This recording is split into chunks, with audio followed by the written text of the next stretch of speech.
야고보서 1장 12절에서 18절입니다. 제가 가지고 있는 성경으로는 신약 371페이지입니다. 야고보서 1장 12절에서 18절 말씀입니다.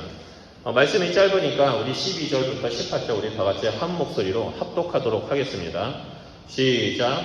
시험을 참는 자는 복이 있나니 이는 시련을 견디어낸 자가 주께서 자기를 사랑하는 자들에게 약속하신 생명의 면류관을 얻을 것이기 때문이라. 사람이 시험을 받을 때 내가 하나님께 시험을 받는다 하지 말지니 하나님은 악에게 시험을 받지도 아니하시고 친히 아무도 시험하지 아니하시느니라. 오직 각 사람이 시험을 받는 것은 자기의 욕심에 끌려 미혹됨이니 욕심이 잉태한 즉 죄를 낳고 죄가 장성한 즉 사망을 낳느니라. 내 사랑하는 형제들아 속지 말라. 온갖 좋은 은사와 온전한 선물이 다 위로부터 빛들의 아버지께로부터 내려오나니 그는 변함도 없으시고 회전하는 그림자도 없으시니라. 그가 그 피조물 중에 우리로 한 천 열매가 되게 하시려고 자기의 뜻을 따라 진리의 말씀대로 우리를 낳으셨느니라. 아멘. 우리 옆에 분하고 인사할까요? 하나님은 살아서 역사하십니다. 네, 오늘 본문 말씀은 정반한 삶을 살아가는 그리스도인들에게 유혹이 무엇인지 그리고 유혹을 어떻게 이겨야 하는지에 대해서 말하고 있습니다. 이 야고보는 1장에서 시험에 대해서 말했죠. 그래서 시험을 온전히 기쁘게 인내하라고 말하고 또 낮은 형제와 부한 자가 자랑해야 할 것을 대해서 말했습니다. 그리고 나서 다시 주제가 시험이라는 것으로 돌아오게 됩니다. 하지만 오늘 본문 말씀에 나오는 이 시험은 앞에 나오는 시험과 성격이 다릅니다. 2절에 여러 가지 시험을 당하거든 이라고 말한 것은 외부에서 오는 시험을 말한다면 12절에 시험을 참는 자는 복이 있나니에서 이 시험은 사람 내부에서 나오는 시험을 말합니다. 즉 외부의 시험과 내부의 시험을 의미하는데 오늘 본문 말씀은 우리 내부에서 나오는 시험에 대해서 야고보가 다루고 있다는 겁니다. 외부에서 우리에게 오는 시험은 핍박일 수도 있고 박해일 수도 있고 경제적인 어려움, 질병, 사람들 간의 그 어려운 관계 그런 거일 수도 있습니다. 그래서 야고보는 이런 것들을 믿음의 시련이라고 말하죠. 이 믿음의 시련이 우리의 믿음을 더욱더 성장해 준다라고 야고보는 말했습니다. 그리고 나서 야고보는 내부에서 나오는 시험을 말하는데 이 시험을 정확하게 한국말로 번역을 한다면 유혹이라고 말할 수 있습니다. 사실 오늘날 많은 사람들이 겪는 시험, 어려움들은 대부분 자기 안에서 나옵니다. 외부에서 오는 시험이라 할지라도 믿음 가운데 온전히 기쁘게 여기고 인내한다면 능히 그 시험을 이길 수 있습니다. 하지만 많은 사람들이 어떤 문제가 생겼을 때 자신 안에 있는 기준, 나만의 생각에 따르다 보니까 문제를 더 크게 만들고 스스로를 무너뜨리게 하는 그런 일들이 나타나게 됩니다. 한 예로 성경의 믿음의 조상이라는 아브라함을 통해서 볼 수 있습니다. 아브라함의 삶을 보면요, 외부에서 오는 시험과 내부에서 오는 유혹이 늘 함께 온다는 것을 볼 수 있습니다. 즉 이 시험과 유혹이 밀접하게 연결되어 있다는 겁니다. 아브라함이 하나님의 부르심을 따라서 약속의 땅인 가나안에 도착했습니다. 그리고 이 가나안에 도착하고 얼마 안 있어서 극심한 흉년을 맞이하게 됩니다. 처음에 가지고 있는 식량으로 먹으면서 잘 버텼지만 식량이 다 떨어지자 어려움에 처하기 시작합니다. 이 외부로부터 오는 이 흉년이라는 시험 가운데 아브라함이 인내하고 기뻐하면서 하나님께서 어떻게 자신의 삶을 책임져 주시는지 인도하시는지를 배워야만 했습니다. 이것이 아브라함에게 주어진 흉년이라는 믿음의 시련이었습니다. 하지만 아브라함은 시험이 닥쳐올 때 하나님을 의지하지 않았습니다. 풍성한 곡식이 있는 애굽 땅을 바라보고 애굽으로 내려가기 시작합니다. 그가 애굽으로 내려간 이유는 단 하나입니다. 흉년이라는 기근 속에서 애굽이 보암직, 먹음직, 탐스러움직스럽기 때문입니다. 하지만 이 아브라함의 기대와는 달리 애굽에서 더 큰 어려움을 경험하게 되죠. 그것은 바로 자기 아내인 사라를 빼앗긴 겁니다. 흉년을 피해서 애굽에 내려가라는 그 유혹에 빠졌고 그 유혹에 따라 애굽에 내려갔더니 자신의 생명이 위협될 것이라는 것을 감지하게 됩니다. 그래서 아내를 누이로 둔갑시켜야 되겠다라는 그 유혹에 빠지게 됩니다. 결국 아내였던 그 사라를 빼앗기는 치욕을 당하게 되죠. 아내를 다른 사람들에게 빼앗긴다는 건요, 당시 문화에서는 상상도 못할 일입니다. 왜냐하면 한 가문의 수장인 남자가 힘이 없어서 그 가정을 지키지 못했다는 겁니다. 이것은 그 시대의 문화 속에서는 수치이고요, 모욕적인 일입니다. 명예가 땅에 떨어진 겁니다. 만약 이 일이 주위의 사람들에게 알려진다면 엄청난 조롱이 되고 동네국 신세가 돼가지고 모든 것을 다 빼앗길 수 있는 상황입니다. 하나님은 분명히 아브라함의 인생을 책임져 주실 것이라고 수차례 말씀하셨습니다. 가나안으로 인도하셨고 그 가정마다 하나님께서 역사하셨습니다.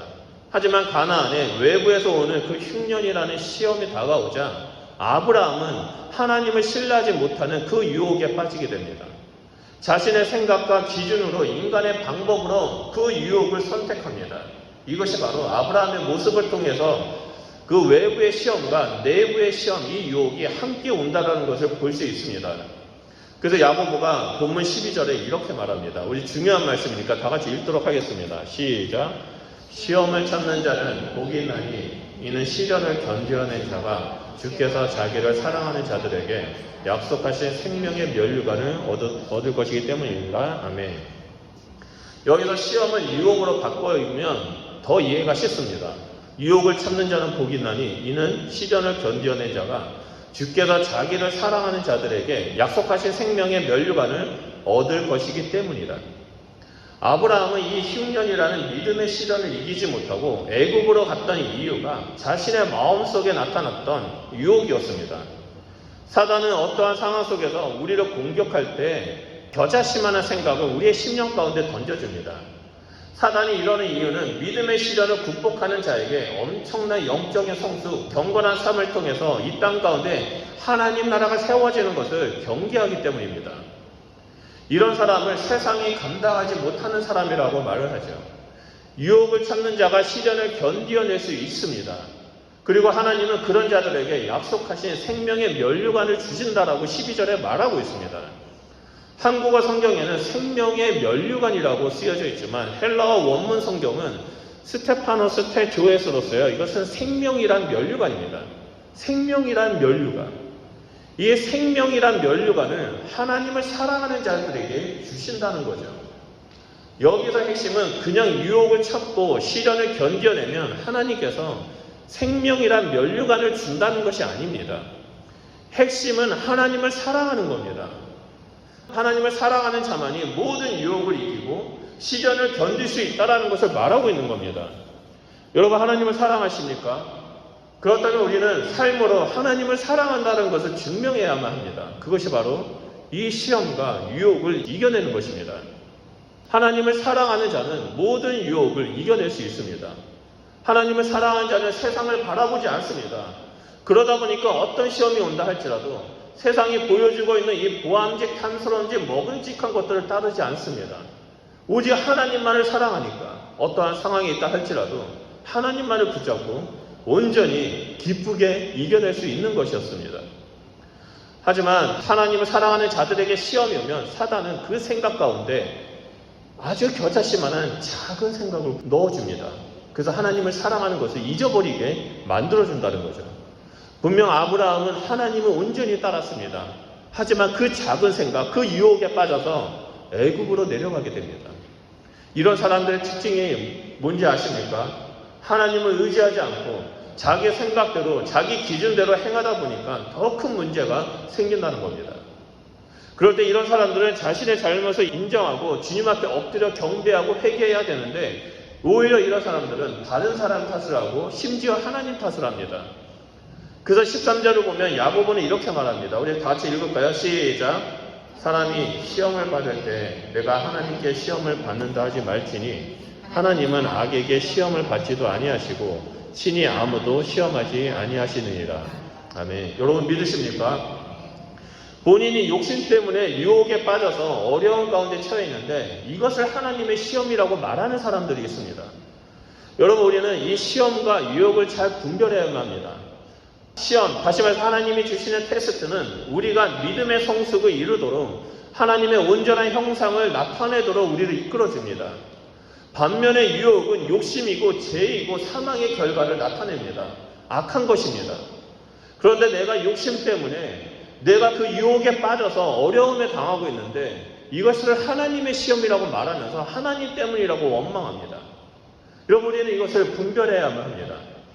태초에 아담은 하나님께서 조성하신 완벽한 세상 에덴 동산에서 거닐면서 하나님과 동행했습니다. 그의 첫 모습은 경건 그 자체였습니다. 하나님과 동산을 거닐고 대화하며 눈을 바라보며 교제했습니다. 하와도 마찬가지이죠. 그런 아담과 하와에게 사단의 유혹이 찾아왔습니다. 사단의 유혹을 보면요, 그리 거창하지 않습니다. 버라이어티하게 다가와서 유혹하지 않습니다. 그저 짧게 한마디를 그 생각 가운데 심어줍니다. 창세기 2장 17절을 보면 하나님은 아담과 하와에게 선악을 알게 하는 나무의 열매를 먹지 말라라고, 내가 먹는 날에는 반드시 죽으리라라고 말씀하셨습니다. 그런데 사단이 이것을 꼬아서 어떻게 말합니까? 창세기 3장 4절에 너희는 결코 죽지 않을 거야 라고 말합니다. 이 작은 한마디가 하나님을 거짓말쟁이로 만들어버리고 이 거짓의 아비인 사단이 자신의 말을 진리로 둔갑시켰습니다. 이 유혹을 이기지 못한 아담과 하와는 결국엔 선악과를 먹습니다. 그러자 하나님께서는 이 수치심으로 인해서 숨어있는 아담에게 창세기 3장 12절을 보면 이렇게 말씀하시죠. 내가 먹지 말라 명했던 그 나무 열매를 너가 왜 먹었느냐라고 묻습니다. 그러자 12절에 아담이 또 이렇게 대답합니다. 하나님이 주셔서 나와 함께 하신 여자, 그가 그 나무의 열매를 내게 주므로 내가 먹었습니다라고 대답합니다. 여러분, 이게 무슨 의미입니까? 하나님, 당신이 나에게 이런 악한 여자를 주셔서 내가 결국 이 여자 때문에 선악과를 먹었다라고 제 책임을 하나님 앞에 뒤집어 씌우고 있는 겁니다. 그렇다면 하와는 어떻습니까? 13절에 뱀이 나를 깨물어 내가 먹었나이다라고 말하면서 이 자기의 잘못을 인정하지 않고 또 뱀에게 뒤집어 씌우면서 하나님을 탓합니다. 나에게 이런 환경을 주어지지 않았다면, 하나님이 이 상황을 나에게 허락하지 않았다면, 또는 하나님이 이런 사람을 내 삶 가운데 만나지 않게 해주셨다면 결코 이런 일이 일어나지 않았을 텐데라고 하나님을 원망하는 사람들이 오늘 우리 주변에 너무나 많습니다. 하지만 야고보는 뭐라고 말합니까? 하나님은 결코 아무도 유혹하지 않는다라고 말합니다. 그리고 하나님은 유혹을 받지도 않고 유혹을 하지도 않는다라고 말합니다. 하나님은 우리를 죄의 길로, 사망의 길로 이끄시는 분이 아닙니다. 우리가 넘어지고 좌절하고 낭망하도록 유혹하시는 분이 절대 아니라라고 야고보는 말하고 있습니다. 그 증거가 바로 하나밖에 없는 독생자 예수 그리스도를 우리를 위해서 희생제물로 보내주신 것입니다. 그러면 도대체 유혹은 어디서 오는 겁니까? 죄를 짓도록 하고 사망으로 이끄는 그 원인인 유혹은 어디에서 시작됩니까? 14절을 보면 오직 각 사람이 시험을 받는 것은 자기 욕심에 끌려 미혹됨이니라고 야고보는 말합니다. 서두에서 말씀드린 것처럼 오늘 본문 말씀에서 나오는 이 시험은 유혹을 말합니다. 즉 각 사람이 유혹을 받는 것은 자기 욕심 때문이라고 말합니다. 사단은 탐심이 가득한 사람을 가만히 두지 않습니다. 우는 사자와 같이 돌아다니다가 탐심이 가득한 사람을 보게 되면, 만나게 되면 딱 달라붙어서 그 사람 가운데 계속해서 겨자씨만한 생각을 심어줍니다. 그래서 이 욕심 많은 사람이 사단이 심어준 그 작은 생각들을 계속 묵상하게 만들고 뿌리가 내리게 만들고 쓴뿌리가 나서 열매를 맺게 만들어서 죄를 범하게 만듭니다.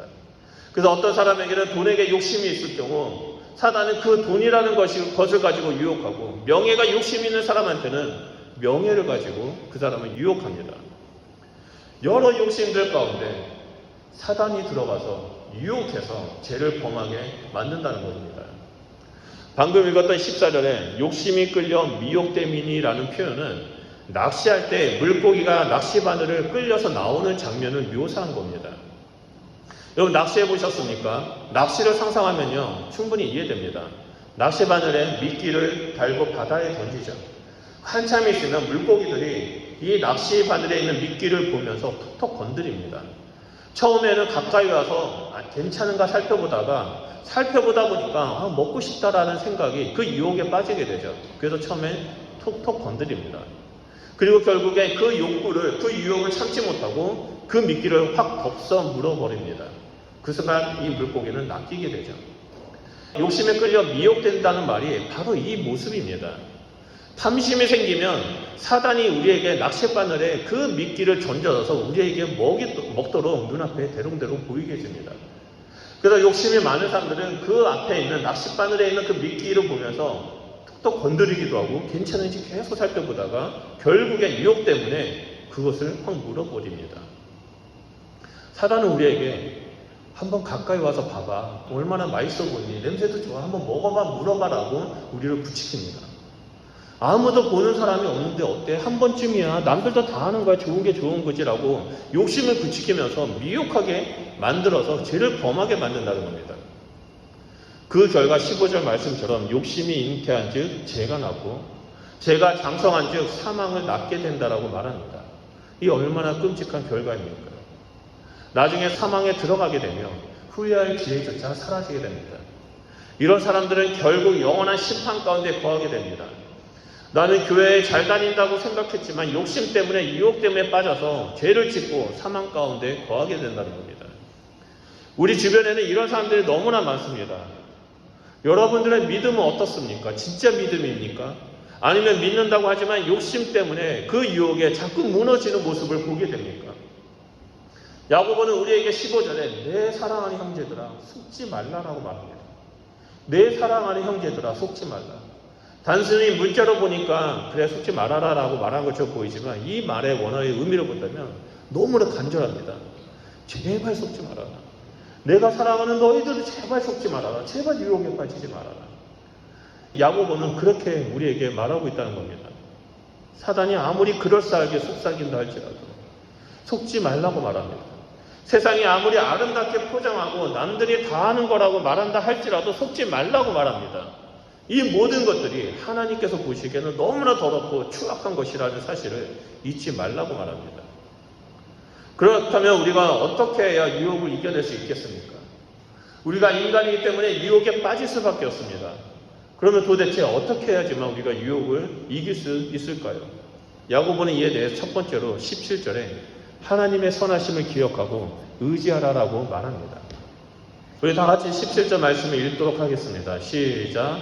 온갖 좋은 은사와 온전한 선물이 다 위로부터 빛들의 아버지께로부터 내려오나니 그는 변함도 없으시고 회전하는 그림자도 없으시니라. 17절 말씀을 한마디로 말한다면요, 하나님은 선하신 분이시다입니다. 선하신 하나님께서 우리에게 가장 좋은 것을 주시는 분이라는 겁니다.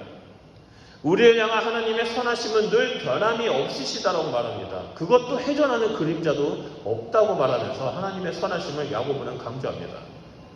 야고보가 이렇게 강조한 이유는 성도들에게 하나님의 선하심을 기억하라라고 말하는 겁니다.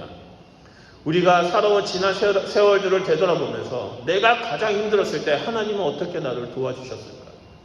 내가 이 믿음의 길을 걸었을 때 하나님은 어떻게 선하심으로 나를 도우시고 나의 힘이 되어주셨을까라는 것을 묵상하라는 거죠. 그렇게 나의 지나온 길을 하나님께서 어떻게 도와주셨는지를 우리가 묵상하고 하나님의 선하심을 찾는다면 우리는 내 삶 가운데 역사하시는 그 선하신 하나님을 발견할 수 있습니다. 다만 과거에 하나님께서 어떻게 행하셨는지 묵상하지를 않았기 때문에 모를 뿐입니다. 그래서 오늘 함께 예배드리는 우리 성도님들은요, 밤에 잠들기 전에 꼭 잠깐이라도 과거에 하나님께서 나를 어떻게 선한 길로 인도하셨는지 묵상하고 찾아보시길 바랍니다. 그러면 분명히 하나님께서 선하심으로 여기까지 인도하셨구나. 그땐 내가 힘들어서 아무도 없는 줄 알았는데 하나님께서 내 힘이 되어주셨구나라는 것을 여러분 찾게 될 것입니다. 우리 삶 가운데 행하신 하나님을 발견할 때 우리는 하나님을 더욱더 의지하고 경건한 삶을 살 수 있게 됩니다. 그래서 사단은 늘 우리가 하나님의 선하심과 사랑을 발견하지 못하도록 유혹합니다. 오늘은 너무 힘들게 일했으니까 그냥 아무 생각하지 말고 푹 쉬어. 텔레비에 재밌는 드라마가 나왔으니까 그거 보고 자. 뭐 그런 식으로 이제 우리의 시선을 다른 곳에 빼앗기게 만들어서 하나님을 묵상하지 못하도록 만듭니다. 하나님 앞에 머무지 못하도록 유혹합니다. 사단이 이렇게 하는 이유는 우리가 하나님의 선하심을 맛보아 알게 되었을 때 그 영광이, 그 능력이 우리 가운데 어떻게 나타나는지를 알고 있기 때문입니다. 그래서 우리가 하나님을 알지 못하도록, 하나님의 사람으로 서지 못하도록 우리를 유혹하고 있는 겁니다. 사단은 하와에게 하나님이 참으로 너희에게 동산에 있는 모든 나무 열매를 먹지 말라라고 했냐라고 질문했습니다. 하나님의 선하신 뜻에 의문을 가지도록 유혹했습니다.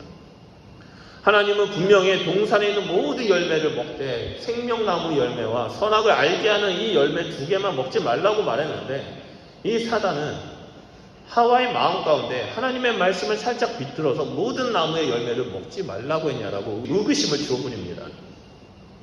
사단은 이렇게 우리에게 말합니다. 너 피곤하잖아. 그냥 묵상 내일 해도 돼. 다음 해도 돼. 하나님이 네 삶 가운데 어떻게 역사했는지 그거 굳이 찾을 필요가 없어. 하나님은 항상 선하신 분이잖아. 너와 함께 하잖아. 그렇게 생각하면서 하나님을 묵상하고 하나님을 찾는 것을 방해하게 만듭니다. 그럴 수 있지. 피곤하니까 다음에 하자. 다음에. 여러분, 이것은 우리의 영혼을 즐기게 만드는 것입니다. 이것은 진리의 길이자 믿음의 길로 나아가지 못하도록 우리를 이끌어내는 겁니다. 믿음의 길에는 다음이 없습니다. 다음이라는 유혹에 빠지게 된다면 결국 다음이 영원이 되고 죽음에 이르게 된다는 것을 우리는 기억해야만 합니다. 하나님의 사랑, 하나님의 선하심을 안다는 것은 우리에게 큰 힘이 됩니다. 우리의 영혼을 더욱더 풍성하게 만들어집니다. 그래서 17절 말씀을 다시 본다면 온갖 좋은 은사와 온전한 선물이 다 위로부터 빛들의 아버지로부터 내려온다라고 말합니다. 그림자도 회전하시 않으시는 그 영원한 하나님이 우리를 늘 축복해 주신다는 거죠. 그렇기 때문에 우리는 날마다 하나님의 선하심을 알아야만 합니다. 선하신 하나님을 찾아야만 합니다. 하나님을 찾고 찾는다면 하나님께서 우리에게 주시고자 하시는 온갖 선물들, 온전한 선물, 온갖 좋은 은사들을 우리는 다 받고 누릴 수 있습니다.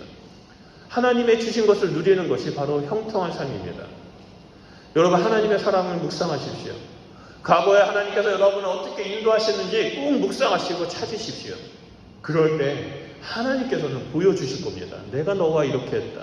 내가 너에게 이런 사랑을 부어주었고, 내가 너에게 이런 온전한 선물을 주었고, 내가 너와 이렇게 동행했다라는 그 놀라운 은혜와 사랑을 보여주실 것입니다.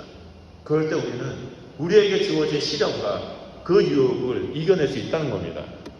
그리고 두 번째로 우리가 유혹에 이길 수 있는 유일한 길은 하나님의 자녀라는 사실을 기억하는 겁니다. 우리 다 같이 18절 말씀을 읽어보도록 하겠습니다. 18절입니다. 시작.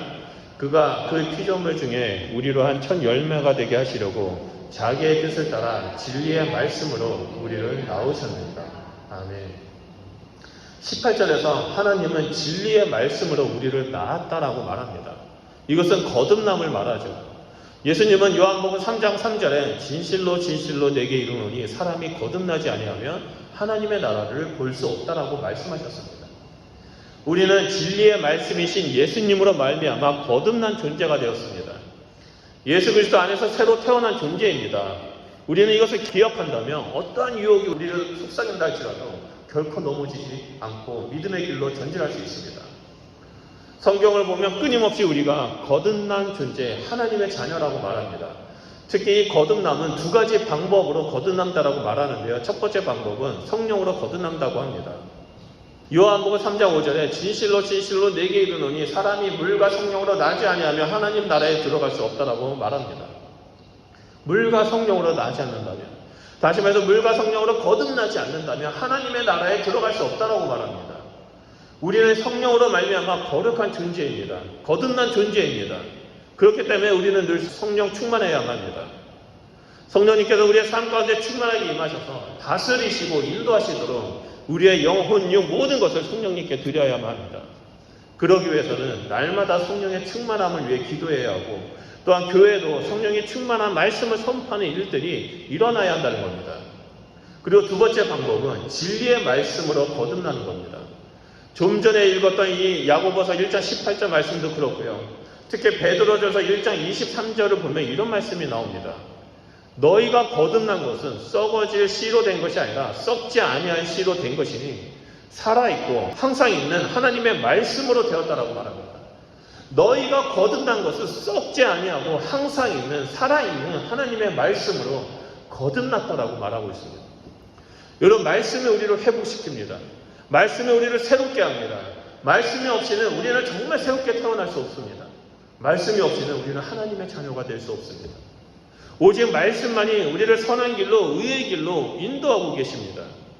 그렇기 때문에 우리는 날마다 성령님과 말씀이 우리의 삶 가운데 충만하도록 구해야 되고 기도해야 되고 묵상해야 한다는 겁니다.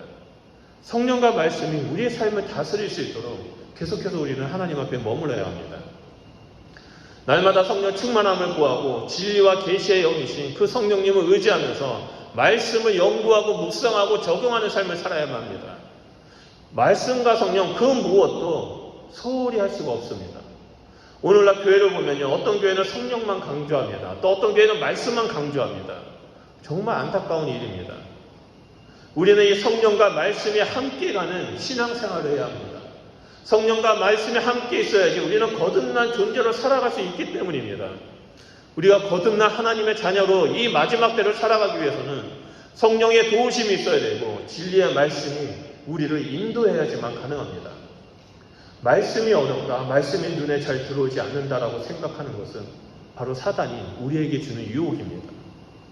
우리는 그 유혹을 떨쳐버리고 말씀 가운데 머물고 기도하면서 성령님의 인도하심을 구해야만 합니다.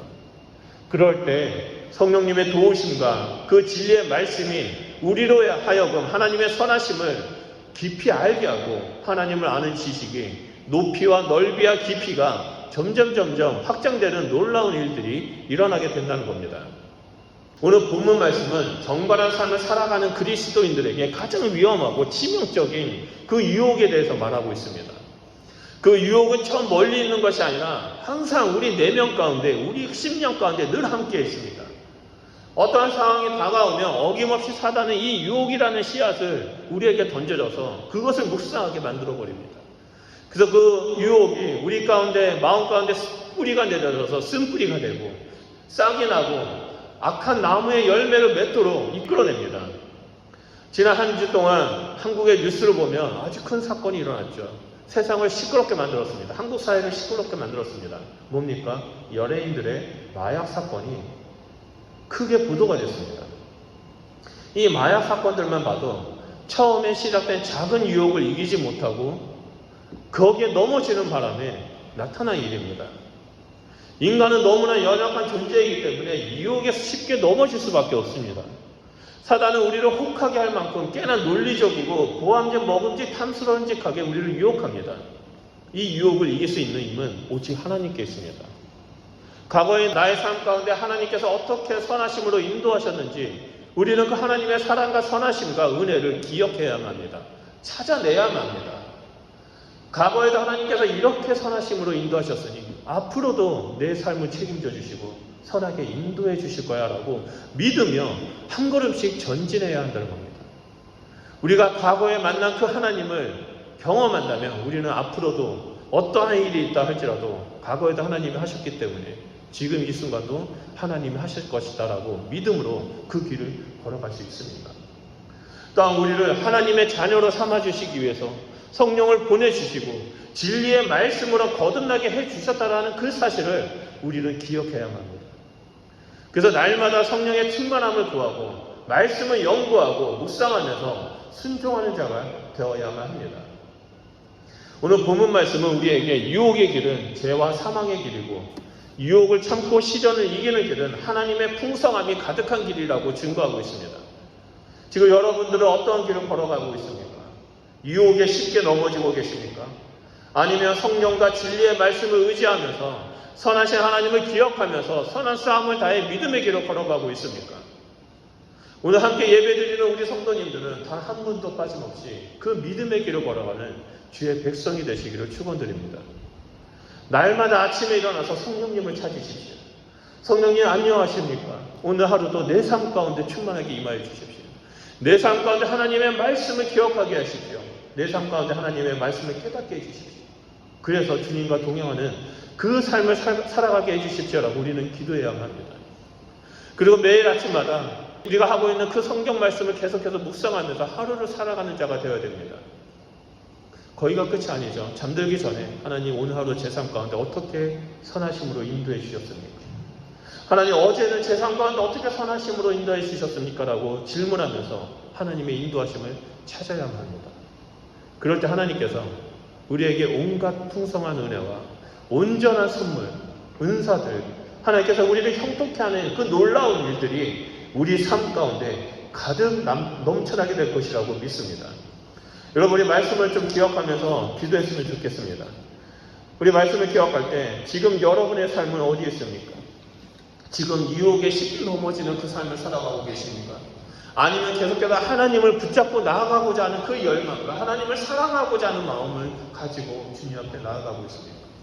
오늘 이 시간에 여러분들이 주일에 이 예배당에 나왔다는 이유는 분명히 하나님을 사랑하고 하나님 앞에 서 있기 위해서 나온 거라고 믿습니다. 그래서 우리 이 시간에 기도드릴 때 하나님 저에게 성령의 충만함을 허락하여 주십시오. 하나님 저에게 말씀이 충만케 되는 놀라운 일들이 일어나게 해 주십시오.